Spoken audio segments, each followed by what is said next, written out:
Alison Griffiths. Thank you, Mr. Speaker.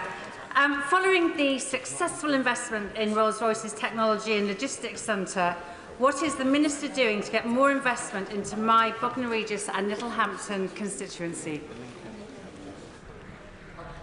I'm quite sure Rolls-Royce fit into life sciences. If you've got an answer to it. I thank the honourable member for her question. Just to say, she would have seen from the investment summit earlier this week, there is huge interest in investment in this country from a number of companies, and there is huge support from this government to support those companies who are investing in the UK. Sir Ashley Fox. Question number 3, Mr. Speaker. The most recent statistics which are available for the old shape of his constituency would suggest that 97% of properties in his area have 4G connection. However, I'm not very sure that these statistics reflect the lived experience of most people in his constituency, or I suspect any other constituency in the land. And secondly, that's not good enough, which is why our ambition is to get to all populated areas having standalone 5G by 2030. Ashley Fox. I'm grateful to the Minister for his answer. Bridgewater is a mixture of urban and rural, and many of my constituents in the rural parts complain of almost non-existent signals. The O2 signal in Burnham-on-Sea is non-existent. In Paulet, Vodafone and EE are non-existent. In Chedsey, the EE signal is non-existent. Can the Minister confirm that the government intends to continue funding of the shared rural network so that we can improve coverage for all our constituents? Well, I note that the mobile signal seems to be working in here, which is unusual for the rest of the country. Look, we've got to get this right. You cannot live without a proper mobile signal. It's essential for people's lives, for their health, for their ability to run a business, and we are determined to put that right. And in direct answer to his question, are we going to continue to fund it? Yes, we are. Julie Mend. Thank you, Mr. Speaker. In constituencies like Bridgewater and mine of Carlisle, poor mobile coverage forced people to be very reliant on their fixed line services. Does the Minister share my concern that the switch off of the PSTN network will leave constituents unable to access 999 services in the event of an emergency? I welcome my honourable friend. She makes a really good point, which is that as we take away the copper lines and move over to the new technology, which we need to do, it is absolutely essential, even if it's only for people who have telecare devices that they rely on for their own safety. I'm sure we all have relatives who have one of these. Then we need to make sure that there is safe transition. I've already met with all the operators, and I'm determined to crack the whip on this. Ahab Khan. Not here. Mark Ferguson. 5, Mr. Speaker. Thank you, Mr. Speaker. The UK's R&D system is a central strength and vital to the future prosperity and well-being of our citizens. We are recognised for our strengths of our university system and the research base, and we are investing through UKRI to continuously improve our R&D capabilities. In July, we launched 5 new quantum technology hubs delivered by UKRI and backed by over £100 million worth of government funding. This will ensure that British people benefit from the potential of quantum technologies, from healthcare to computing to national security and critical infrastructure alike. Mark Ferguson. I thank the Minister for his response. Turbo Power Systems in my constituency is a great example of a global company built on research and development, but with proud local roots. Would you be happy to visit, as I have, to see their fantastic work? Yeah. I'm grateful to my honourable friend for the question. Of course, the next time I'm in the region, I really look forward to visiting Turbo Power Systems and the amazing work they do. They are contributing to the endeavour and one of the key missions of this country, which is this government, to get to clean power, superpower status by 2030. And I look forward to seeing what they're doing to make that a reality. Tom Gordon. I recently visited Yorkshire Cancer Research in my constituency of Harrogate and Knaresborough. They're coming up to 100 years since they've been founded, and they've created amazing drugs like tamoxifen that have helped people extend their lives and fight cancer. We know that in Yorkshire, less than 5% of medical research is spent in R&D in our area. I'm wondering, given that we have 8% of the population, what more the Secretary of State can do to make sure R&D opportunity investment is spread around our country. It's incredibly important for this government that we invest across the whole country, which is why we've invested £118 million in healthcare research and partnership hubs which are outside of London and around the United Kingdom. I hope that this benefits his area too. Jill Moore, Chair of the Select Committee. Thank you, Mr. Speaker. The whole House, and certainly the government's industrial strategy, recognises that to drive growth we need innovation clusters across the country. The last government committed to increasing R&D spend outside of the Greater South East by 40% by 2030 as part of the failed levelling up strategy. Would the Secretary of State say whether he intends to maintain that target and/or what steps he will take to ensure that funding is available to drive regional growth and innovation? I'm extremely grateful for the question from my honourable friend, and I congratulate her on behalf of the whole House on her election as Chair of the Science, Innovation Technology Select Committee. I look forward to appearing before it soon and regularly afterwards.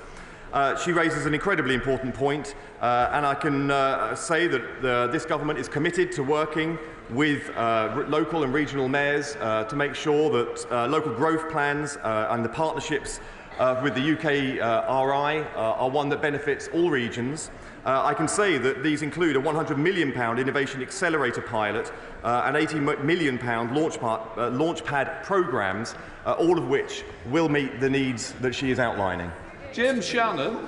Mr. Speaker, can I thank the Secretary of State very much for his answer, and he has an interest in Northern Ireland. Can I ask this question? Does the Secretary of State hold stats on how much research and development tax relief support has been issued to Northern Ireland in the last 12 months to help support science and technology? If you don't have the figures today, quite happy if you send them on to me. Mr. Speaker, thank you. As always, I'm grateful to hear from the honourable gentleman. Any specifics that I can follow up from this, I'll be in touch with. But we are a government committed to Northern Ireland, which I believe he will see from day one of this Labour government back in July. I can also show that there's been great advancements in the investment into Northern Ireland, which is why broadband, fast fibre optic broadband, has the highest coverage rates in Northern Ireland than any part of the United Kingdom. I want to be a champion for Northern Ireland and visited recently to make sure that everybody there in the science and technology community realises this is a government that's on their side. Sir Saki Bhatt. Thank you, Mr. Speaker. In one of the Secretary of State's first acts in his role, he cut £1.3 billion worth of funding that would have been transformative for enabling cutting-edge research and development in Britain. I note he's also ditched our ambition to turn Britain into a science and technology superpower. And whilst we set a target of £20 billion for R&D, which we met, he has set no such target. Will he be setting a target, and could he today promise that there will be no cuts to R&D expenditure? Thank you, Mr. Speaker, and I congratulate the honourable gentleman on his appointment to the role. Let's just be honest about what we inherited, this government. That £20 billion black hole is something affecting every single department across government. We inherited a situation in my department where the previous government, including the Chancellor the former Chancellor here, committed at this dispatch box to an exascale project that not one single penny was committed to. Not one single penny. This was a fraud committed on the scientific community of our country by this government, and then I had to make the difficult decision to move forward. Order! I think we've gone on long enough on that question. Question 6. As part of Project Gigabit, the supplier Freedom Fibre is delivering a contract to provide 15,000 homes and businesses across Cheshire, including in her constituency, with access to fast, reliable broadband. And on top of this, over 800 vouchers have been issued to connect premises in her constituency through the Gigabit Broadband Voucher Scheme. I'm grateful to the Minister for his response. Close to half of the wards in my constituency of Chester South and Eddisbury are judged by Ofcom to be in the worst 30% of all areas in the UK when it comes to a decent broadband connection. And my constituents will be deeply concerned by reports that the current review of the next stage of Project Gigabit could see funds diverted from hard-to-reach rural areas to major cities like central London. Can I ask the Minister to offer a concrete guarantee that no rural community will be left behind as part of the government's review? Well, I don't see it as a divide between rural and urban, because there are urban issues as well as rural ones. But she's absolutely right. The previous government failed in delivering in her constituency, and we intend to put that right. She shouldn't believe everything she reads in the newspapers. I know she was trying to have a meeting with BDUK. I'm very happy to make sure that if she and myself and officials can sit down to try and sort out these problems in her constituency, I'm happy to do that for any other members of the House as well. Nick Smith. Thank you, Mr. Speaker. The Minister knows that improved connectivity is really important to the economy of our South Wales valleys. However, it's been hard for me to get definitive information on the rollout of Project Gigabit to Trevel, just north of Tredegar, in my constituency. So could I please ask the Minister to look into this, so that my constituents in Trevel and the rest of Blaenau Gwed and Rumney know when their broadband service will improve? I'm very happy to arrange the same kind of meeting as I was offering over there with my honourable friend. He's quite right that there are very significant problems in valleys communities in South Wales, and we need to put these right. I would also say it is a shame that we haven't had a digital inclusion strategy for 10 whole years. I think that is a disgrace, and that's one of the things that we need to put right. Mr. Carmichael.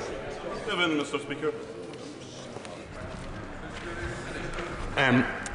We've already debated some of these issues, as he knows, and he's quite right to stress that the space sector in the UK is one of our most important possible areas of economic growth. We want to maximise our unique potential in this area, and I look forward to working with him and the companies based in his own constituency who are seeking to do this.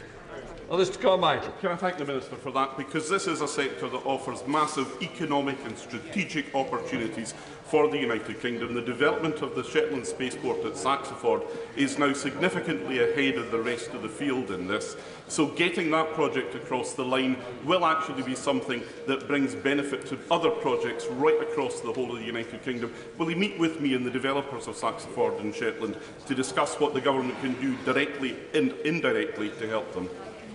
It feels like I'm going to be meeting with everybody, but I'm very happy to meet with him, and indeed I'm meeting with Orbex later on today, because it's a really important point that the launch sector is somewhere where we have a very specific geographical advantage and in terms of skills that we need to exploit to our best advantage for the whole of the UK economy. It's not just about what happens on Shetland, it's about lots of businesses as part of the supply chain, through from mission control to technological support. So yes, I'm very happy to meet with him. Mike Reader. Right, Mr. Speaker. Thank you, Mr. Speaker. Keeping children safe online is the priority for this government. The Online Safety Act places strict safety duties on online platforms such as Roblox to protect children from being groomed by online predators. Ofcom is the regulator for the regime, and they will set out steps in the codes for the platforms to take to fulfil their duties by the end of this year. Irina. Mr. Speaker, one of my constituents is a volunteer moderating the Roblox platform. His group have identified and had banned over 14,000 accounts involved in child grooming, exploitation and sharing indecent images. Does the Secretary of State agree with me that whilst we drive for tech innovation and investment, we must keep online safety at the heart of our strategy?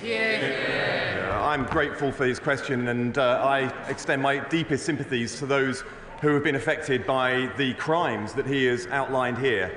The Online Safety Act and the measures that will be coming to force soon are there to directly impact that concern. I want those powers to be used as assertively as is possible. I've heard just today about another story affecting Roblox. I expect that company to do better to protect the service users, particularly children, on its website. I am Khan. Melanie Ward. Question number 2, Mr. Speaker. Thank you, Mr. Speaker. At the International Investment Summit on Monday, some of the world's biggest science and tech firms committed to invest billions of pounds in Britain, growing our economy and creating new jobs across our country. In Rome last week, I launched the UK's first online safety agreement with the United States. By working with our closest partners, home to the world's biggest tech companies, we will create a safer online world for our children. Finally, I'd like to congratulate, on behalf of the whole House, Sir Demis Hassabilis and Geoffrey Hinton for the Nobel Prizes for which they were won last week. Their extraordinary achievements are testament to the phenomenal level of AI talent that is fostered in Britain today. Melanie Ward. Thank you, Mr. Speaker.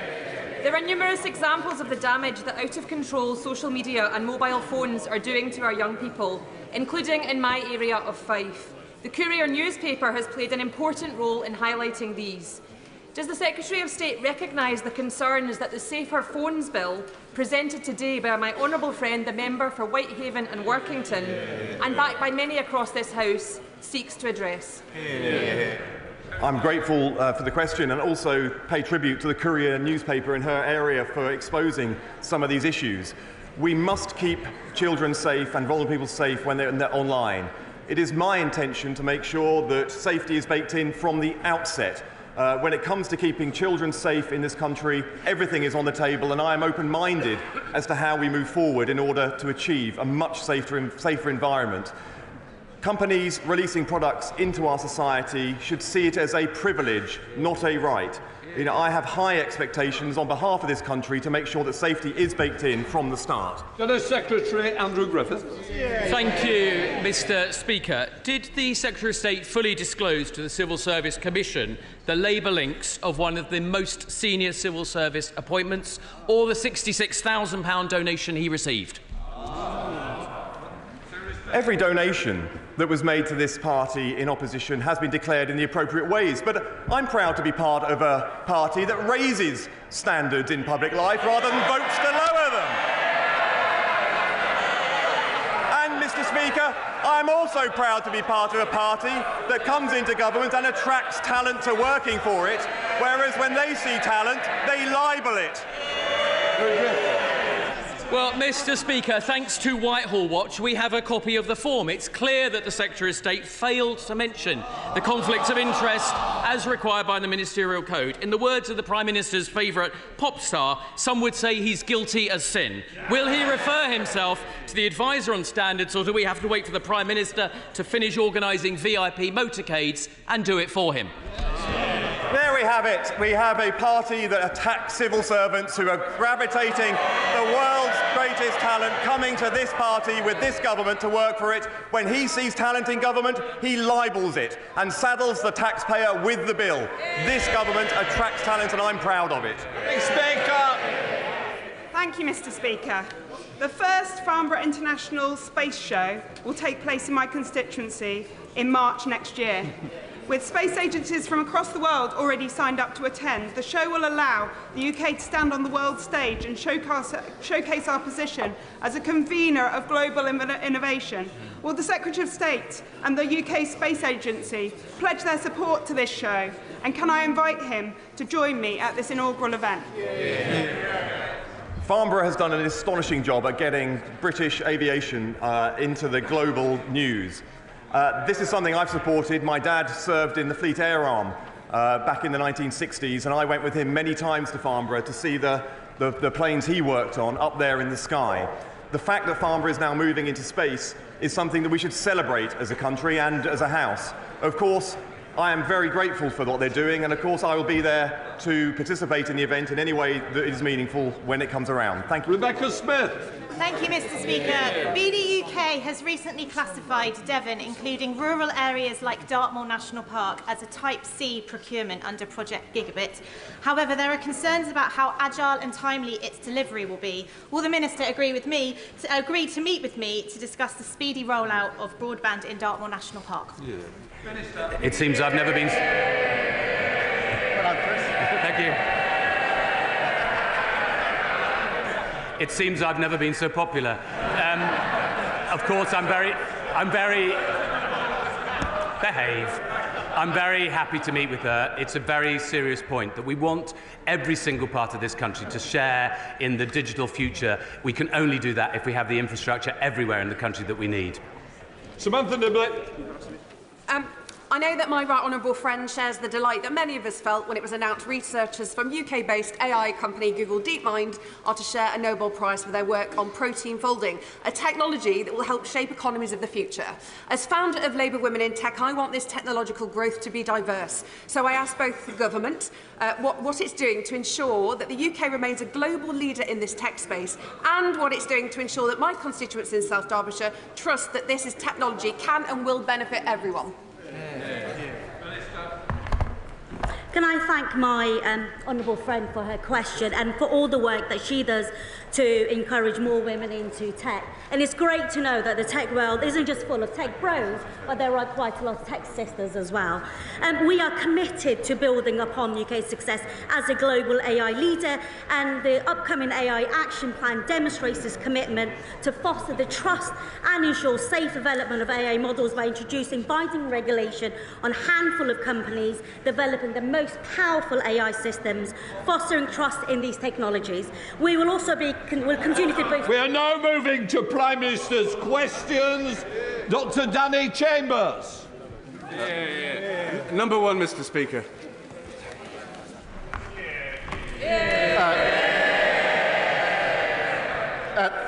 Thank you, Mr. Speaker.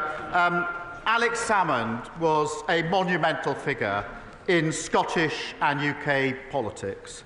He leaves a lasting legacy, and I know that the deepest condolences of the whole House are with Moira, his family and his loved ones. Mr. Speaker, this week we also remember our colleague and friend, Sir David Amess, whose kindness and commitment to public service continues to inspire us all. And I know how deeply this was felt on the benches opposite, and I'm so glad that his plaque is here in the House with us. I also want to acknowledge the extraordinary life of Holocaust survivor Lily Ebbert, whose message of hope showed such courage. May her memory be a blessing. Mr. Speaker, we also extend our sympathies to the family of General Sir Mike Jackson. He was an inspirational leader of the British Army and served with distinction. Mr. Speaker, I know the whole House will join me in wishing the best of luck to the new England manager, Thomas Tuchel. I won't hold his old job against him, but I wish him well in the new one. Mr. Speaker, this morning I had meetings with ministerial colleagues and others in addition to my duties in this House. I shall have further such meetings later today. Dr. Danny Chambers. Thank you, Mr. Speaker. In last week's maternity services debate, we heard of the devastating impact of the removal of consultant-led maternity services from a hospital. Now, under the previous government's unfunded new hospital programme, there were proposals to remove consultant-led maternity services from our hospital in Winchester. Could the Prime Minister reassure me and my constituents that under the new government that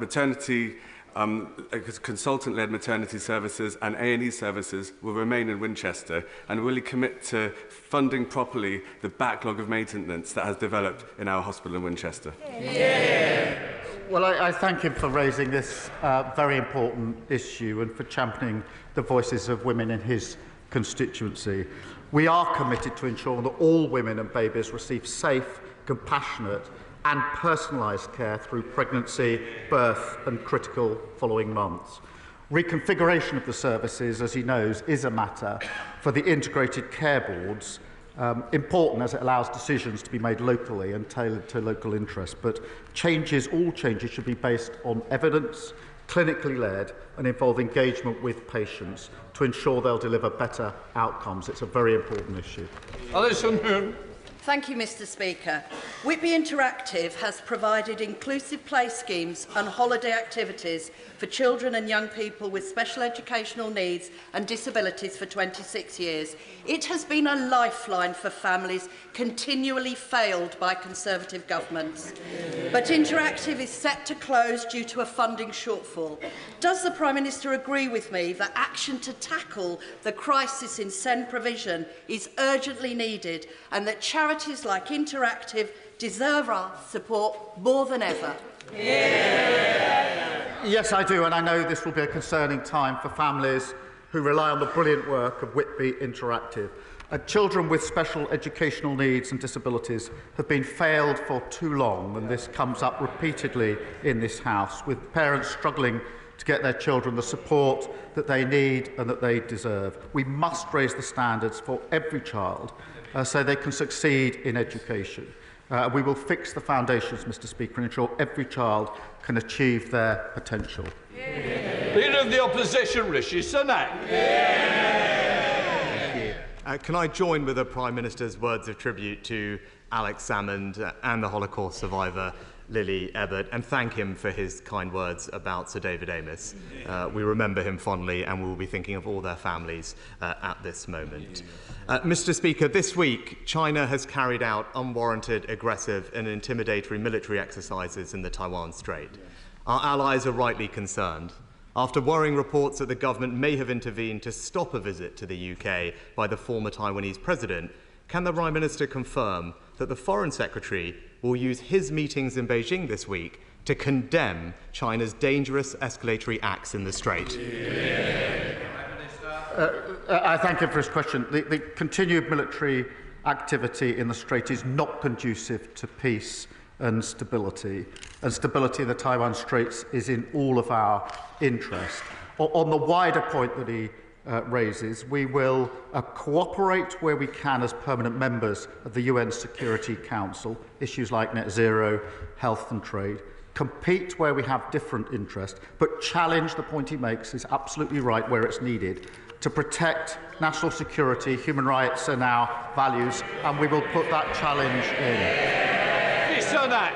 Well, given what the Prime Minister said, and I agree, of course, we must engage, and we should use that engagement for our national interests. I hope that the Foreign Secretary will unequivocally condemn this military escalation and stand up for democracy in Taiwan. Now, the whole House will be concerned about the fate of the democracy campaigner Jimmy Lai. He is a British citizen who has been wrongly imprisoned in Hong Kong for 4 years.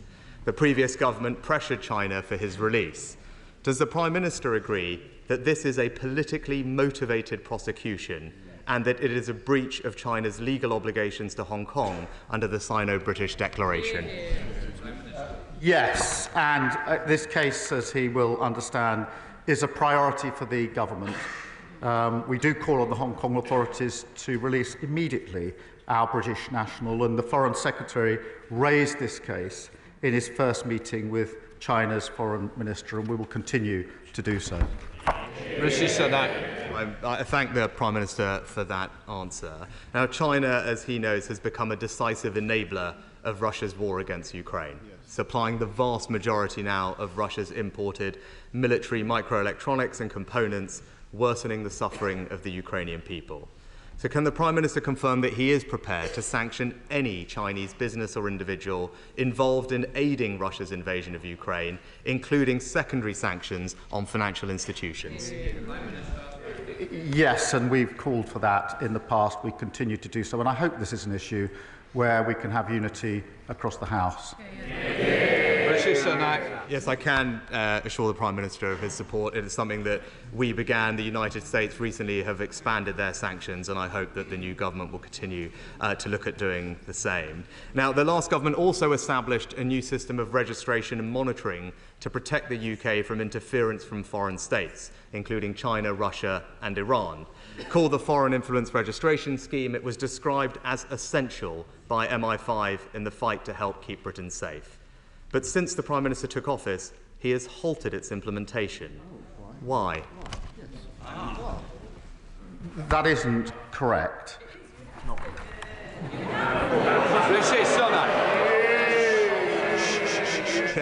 Well, Mr. Speaker, that is very clearly what the government has said. And only last week he said at the dispatch box that he would give the security forces the powers they need. And if he is going to fulfil that promise, I would urge him to get up to speed on this issue and therefore implement the scheme. Furthermore, Parliament's Intelligence and Security Committee have warned that British universities are increasingly a rich feeding ground for China to exert political influence over us. That's why we passed the Freedom of Speech Act with new powers to help defend universities from this threat. but the new Education Secretary has since blocked it. So can the Prime Minister tell us how, without this tool, the government will prevent Chinese influence over our universities? I really don't think party political points on security and intelligence. Honestly, throughout the last Parliament, we stood with the government on all questions of security and intelligence because it was important to the outside world that we did so. I worked with the security and intelligence services for 5 years prosecuting cases. I know firsthand the work that they do as a lawyer. I've known firsthand the work they do as the Prime Minister. We support them in everything that we do, and he knows that. Mr. Speaker, whether it's the FIRS scheme or the Freedom of Speech Act, these were new tools, new sets of powers that the previous government passed in order to give, whether it's our universities or security services, the powers they need to tackle a growing threat. And we will, of course, continue to support the government in protecting our national security, but do believe on this side of the House that those tools are needed and are concerned by reports that the new government has paused their implementation or indeed scrapped them. But finally, Mr. Speaker, the Chinese government has sanctioned multiple members of our parliament for championing human rights. As a result, they have faced intimidation, abuse and surveillance.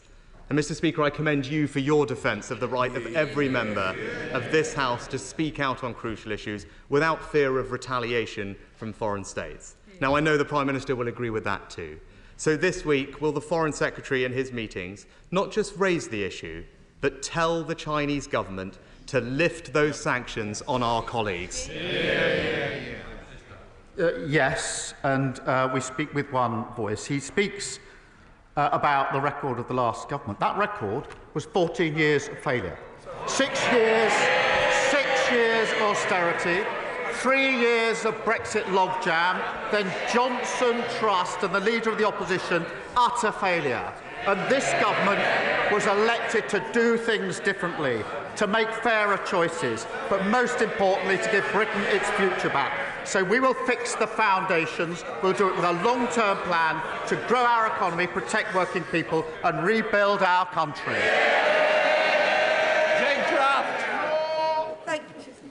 Thank you, Mr. Speaker. 2 years ago, Thurrock Council was led into effective bankruptcy by the then Conservative administration, in no small part due to an investment of hundreds of millions of pounds into a solar farm scheme run by a con man.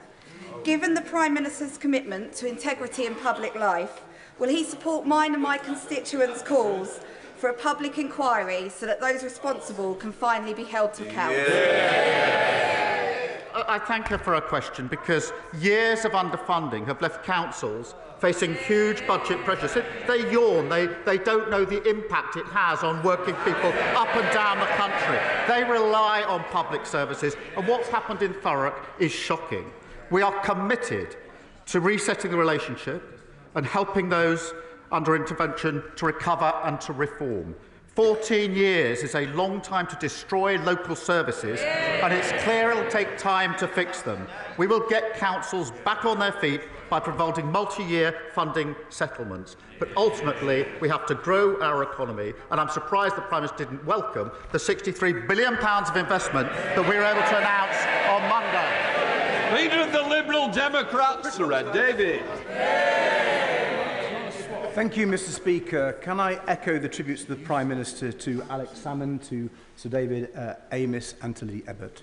And can I welcome the news that ministers are going to review the carers' allowance repayment scandal after campaigns by carers' organisations, the Guardian newspaper and the Liberal Democrats, culminating in our motion on the order paper today. But will he agree with me that the evidence needed for the review is already long established and many of the decisions self-evident? So will he and his colleagues vote for our motion today so we can write off the overpayments, we can end the crazy cliff edge to the earnings limit now and have a fuller review for the support that carers deserve? I thank him for raising this. This is obviously a really important issue affecting a number of people. And that's why we've launched an independent review into the carers' allowance overpayments, to look at the circumstances of the overpayments, to see what went wrong and therefore what can be done to put it right, because carers must get the support that they deserve. So I'm grateful for him for raising it. I'm glad that we've been able to take this action today to go forward on a really important issue. David. Can I thank the Prime Minister for that answer and ask him that ministers in the review will listen to the voices of carers throughout. Can I turn to the Middle East now? Israeli Finance Minister Smotrich had said that starving 2 million people in Gaza might be justified and moral. National Security Minister Ben-Gvir called settlers who killed a 19-year-old on the West Bank heroes. After my visit to Israel and Palestine last February, having witnessed the damage that these extremist ministers in the Netanyahu government are doing, I called on the last government to sanction them. The last government refused, but we now learn that the former Foreign Secretary was considering this. So will the Prime Minister now sanction Ministers Ben-Gvir and Smotrich? We are looking at that because they're obviously abhorrent comments, as he rightly says, along with other really concerning activity in the West Bank, but also across the region. The humanitarian situation in Gaza is dire. The death toll has surpassed 42,000, and access to basic services is becoming much harder. And Israel must take all possible steps to avoid civilian casualties, to allow aid into Gaza in much greater volume, and provide the UN and humanitarian partners the ability to operate effectively. Mr. Speaker, along with France, the UK will convene an urgent meeting of the UN Security Council to address this. Lyndon. Thank you, Mr. Speaker. It's been an honour to meet my constituent, Tom Morton, a young person in care who sat in the public gallery today and cares so deeply about politics and communities. Young people in care are at a disproportionate risk of criminal and cynical exploitation by drug barons through county lines. Will the Prime Minister tell Tom and the House what steps the government will take to prevent vulnerable children in care becoming involved in county line operations? Well, can I welcome Tom to this House? It's encouraging to see young people engaging in democracy. County lines is a real problem, and all of us will have experienced the effect and impact of that in our constituencies. And our County Lines programme focuses on preventing young people being exploited and lured into criminal gangs, which is far too common, and committed to introduce a new offence of child criminal exploitation, long overdue. We will also create a network of young future hubs, staffed with professional youth workers, mental health support workers and career advisors, to provide focused support for young people, helping them to fulfil their ambitions and preventing them being drawn into crime. Samuel Roberts. Iawn, Lefarydd, and Plaid Cymru too would like to pay tribute to Alex Salmond and Sir David Amess. Mr. Speaker, 1 in 5 people in Wales is on an NHS waiting list. The Secretary of State for Wales says that a new cross-border NHS plan would bring down Welsh surgery waiting lists. But the First Minister of Wales, Labour, contradicts her. She denies it has anything to do with bringing down waiting lists. Are they making it up as they go along? The difference is this: we now have a Westminster government that wants to work with the Welsh government to deliver for the people of Wales. For 14 long years, the Welsh government was in a position where the then government was in conflict with them. So now we will work together, collaborate, and ensure that together we deliver across Wales. Chris MacDonald. Thank you, Mr. Speaker. Will my right honourable friend, the Prime Minister, join me in praising our Labour Police and Crime Commissioner for Cleveland, Matt Storey, who's working with me to tackle knife crime, drug crime and antisocial behaviour in Stockton North, and assure my constituents that under this Labour government we'll see more police officers in Stockton and Billingham. Well, I welcome his work with the new Labour Police and Crime Commissioner. And it's sad to say that in Cleveland, full-time equivalent police officers fell by over 12% under the last government. When you fail on the economy and growth, those are the types of things that happen across the country. As part of our neighbourhood policing guarantee, we'll put 13,000 more neighbourhood police and PCSOs back on our streets and ensure every community has a named local officer. Through our Safer Streets mission, we will tackle illegal drugs, half-knife crime and crack down on antisocial behaviour and go after the gangs that lure young people into violence. Thank you, Mr. Speaker. As evidenced by some earlier questions, issues surrounding SEND, local government finance and adult social care are issues which affect all of our constituents. And let's be honest, Mr. Speaker, for too long, both parties have ducked and dodged taking the difficult but necessary decisions. In order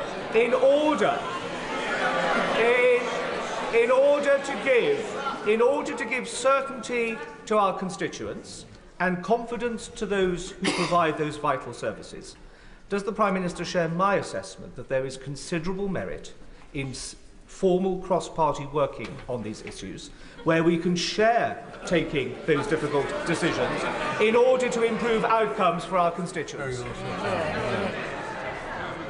Well, I am grateful to him for raising this question about SEND, because it is a really important issue, and I think this is the fourth time in two Prime Minister's questions where it's been raised on both sides of the House.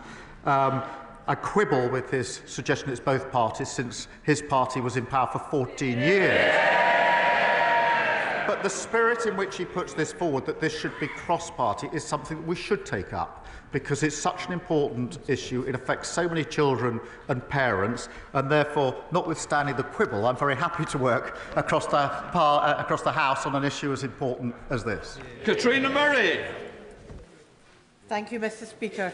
The Fairways Networking Group, a group of small businesses in my constituency of Cumbernauld and Kirkintilloch, all operate on small, on tight margins. Can my right honourable friend help me reassure this group that not only do they have nothing to fear from the Employment Rights Bill, but they have plenty to gain as exemplar employers? Yes, the Employment Rights Bill is pro-worker and pro-growth, and proudly so. And I don't believe you can build a strong economy by having people in insecure work. The party opposite, they go against every protection for workers. They're against the minimum wage, they're against these new protections.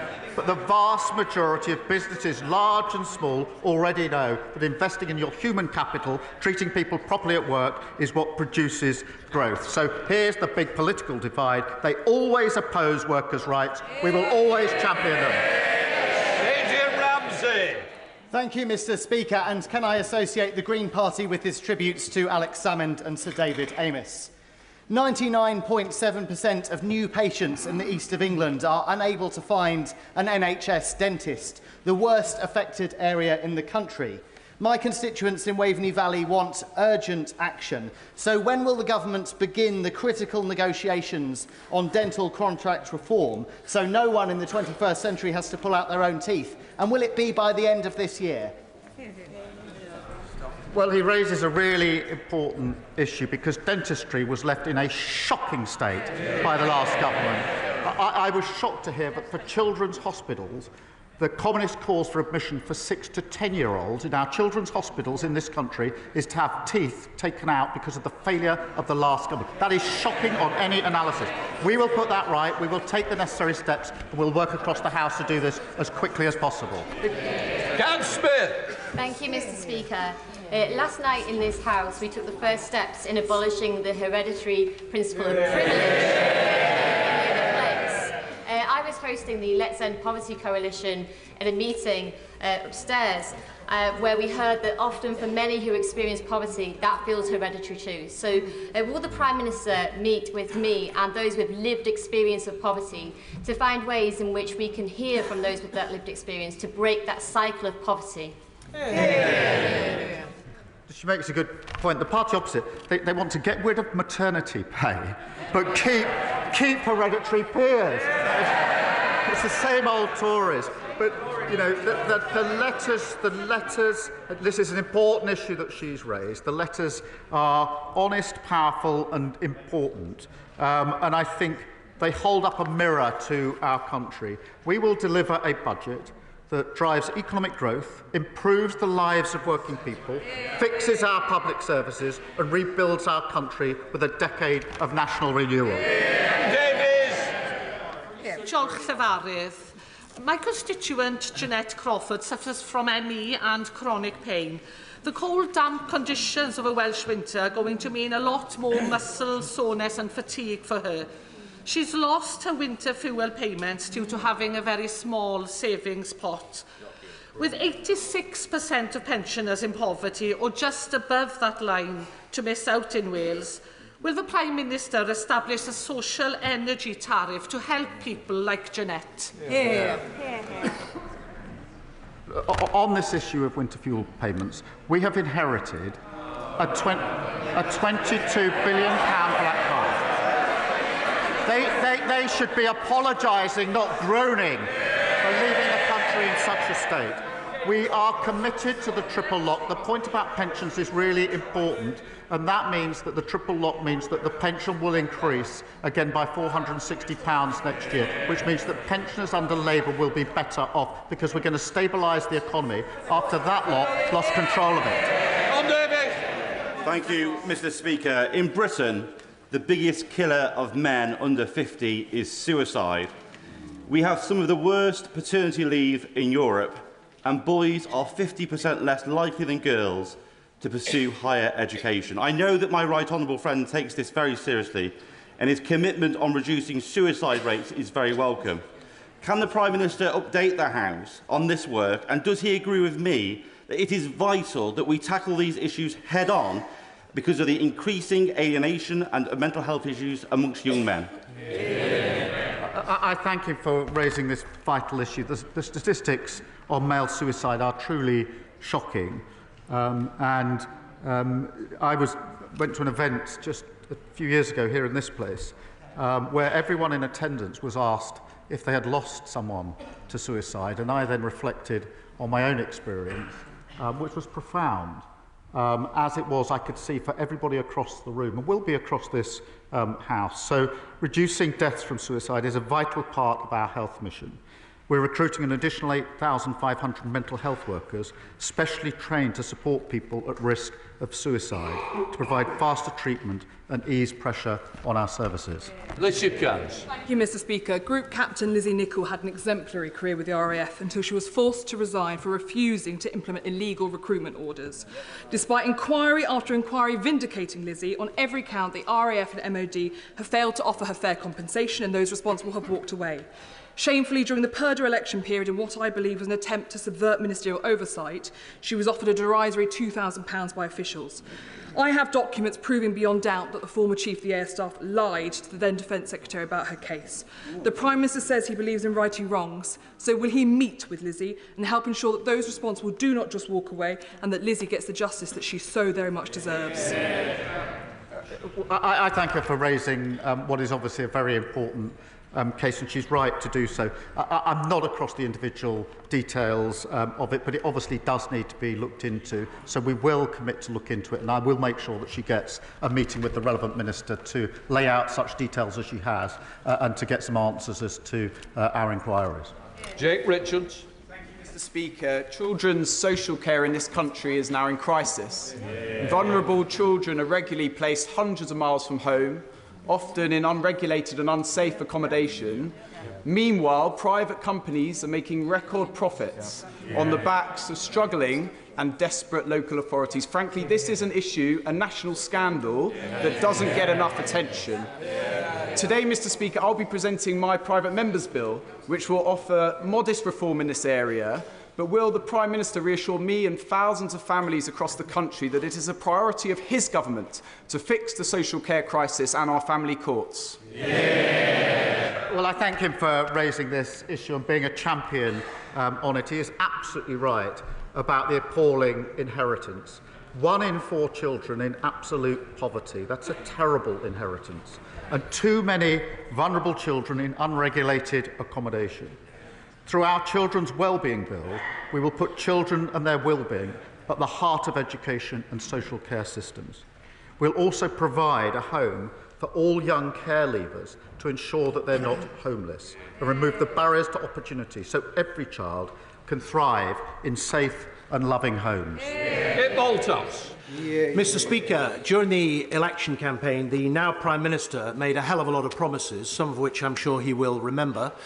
Of particular importance to my constituents in Andover, North West Hampshire, was a promise made on the 18th of June during a campaign visit to Basingstoke, when he made an unequivocal, unconditional commitment to rebuild our local hospital. Mr. Speaker, is this a promise on which we can rely? Mr. Speaker, firstly, I'm grateful to him for raising this because it's obviously of huge importance to his constituents and his right to do so. We are reviewing, as he knows, the programme. The programme that the last government put in place for 40 new hospitals had a number of flaws. They weren't all hospitals, they weren't new, and they weren't funded, so we're reviewing it.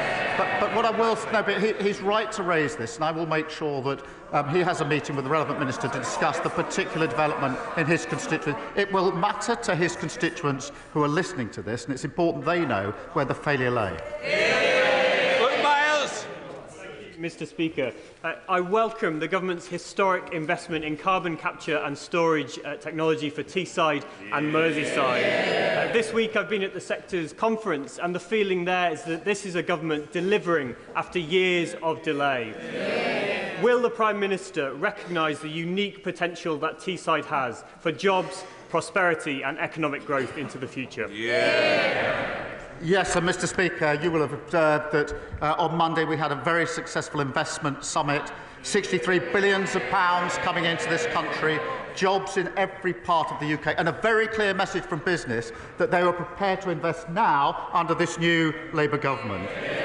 Part of that was £22 billion commitment to CCUS, creating the first clusters in the world, including, as he points out, in the various parts of the country. So we'll support these jobs, we'll support these investment, we will grow our economy and rebuild our country. Thank you, Mr. Speaker. North Cornwall is an amazing place to live and work, but a top-down approach from Westminster has failed us. Public services are chronically underfunded, young people forced to move away to pursue careers elsewhere, and affordable housing is a promise that's simply never kept. Will the Prime Minister meet with all 6 Cornish MPs to discuss devolution for Cornwall, with a Cornish Assembly that recognises our unique culture, language and national minority status, so we can finally unleash Cornwall's economic potential? I'm grateful to member for raising this. I do believe in transferring power out of Westminster and into the hands of leaders who know their communities best. Those with skin in the game know what's best for their communities. We are already making steps in the South West by signing the devolution agreement for Devon and Torbay. Absolutely encourage local authorities to work with their neighbours to pursue deeper and wider devolution for their area, and I'll make sure that he has the meeting that he's asking for. Final question, Blair McDougall. As the Prime Minister works for a ceasefire and the return of the hostages, he'll have the support of people across this House. The Prime Minister will have noted the comments from the White House calling for urgent action to deal with the humanitarian crisis in Gaza and for the Netanyahu government to increase access to aid and to the amount of aid getting through. I wonder, does the Prime Minister agree with the comments from the White House and can he tell us what representations he is making on this matter? Yes, I do agree with those remarks, and we are constantly making representations on this with our partners. There is an urgent need, and has been now for a very long time, for more aid to get into Gaza. It's a desperate situation, and Israel must comply with its international humanitarian law obligations, and that is why we are convening a session of the UK Security, of the UN Security Council with others to address this issue. Right, that completes Prime Minister's question. I'll just let the front benches clear a bit.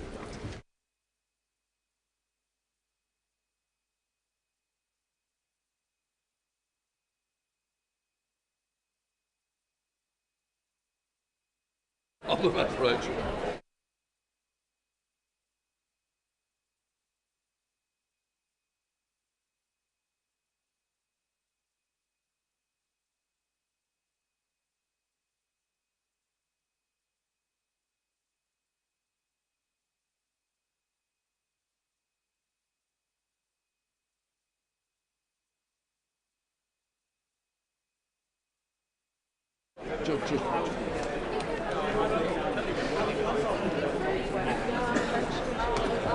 Right. Order. I should inform the House that there has been an issue with the publication of the data from last night's division on the reasoned amendment to the second reading of the House of Lords Hereditary Peers Bill. The result of the division is not in doubt. As always, it is determined by the tellers' count, as announced in the Chamber last night. The names of the members recorded on the past reader terminals were not available at the usual timetable as a result of human error. Those names have now been published on the Commons Votes app and will be available in Hansard online shortly. House authorities are taking steps to prevent this happening again. Right. Sorry. I just need to deal with this one. I think it's Chris Job on the same issue. Sorry. Speaker, I was going to raise this as a point of order, but my concern is that for the first